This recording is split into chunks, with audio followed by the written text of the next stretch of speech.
ഏതായാലും ഒരു സ്വപ്ന സാക്ഷാത്കാരമാണ് എന്നെ സംബന്ധിച്ചിടത്തോളം വെളിപാടിൻ്റെ പുസ്തകം. കഴിഞ്ഞ 19 വർഷങ്ങളായിട്ട് എവിടെ ചെന്നാലും, ലോകത്തിൻ്റെ ഏത് കോണിൽ ചെന്നാലും ഞാൻ നേരിട്ടുകൊണ്ടിരുന്നൊരു ചോദ്യമാണ്, എന്നാണ് ലാലേട്ടനായിട്ടൊരു സിനിമ, എന്തുകൊണ്ടാണ് നിങ്ങൾ തമ്മിലൊരു സിനിമ ഇല്ലാത്തത്, അതിൻ്റെ പുറകിൽ വേറെ എന്തെങ്കിലും കാര്യങ്ങളുണ്ടോ?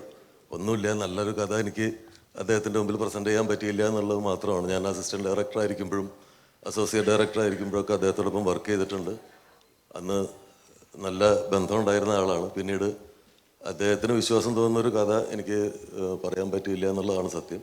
ഏതായാലും ഇപ്പോൾ ആ കാത്തിരിപ്പ് അവസാനിക്കുകയാണ്. വെളിപാടിൻ്റെ പുസ്തകം എൻ്റെ കരിയറിലെ ഏറ്റവും വലിയ പരീക്ഷണമായിട്ടാണ് ഞാനും കരുതുന്നത്. കാരണം ഇത്രയും കാലത്തിന് ശേഷം ഒരു സിനിമ വരുമ്പോൾ ഉണ്ടാകുന്ന ഒരു പ്രതീക്ഷകളെ ഞാൻ ഭയപ്പെടുന്നുണ്ട്.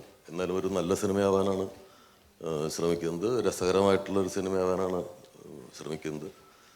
ലാലേട്ടൻ്റെ 2 വ്യത്യസ്തമായിട്ടുള്ള മുഖങ്ങളുണ്ടാവും ആ സിനിമയിൽ. കഥയും ഇതുവരെ പറഞ്ഞിട്ടില്ലാത്ത രീതിയിലുള്ളൊരു കഥയാണെന്നാണ് ഞങ്ങൾ കരുതുന്നത്. നിങ്ങൾക്ക് ഇഷ്ടപ്പെടുമെന്ന് കരുതുന്നു.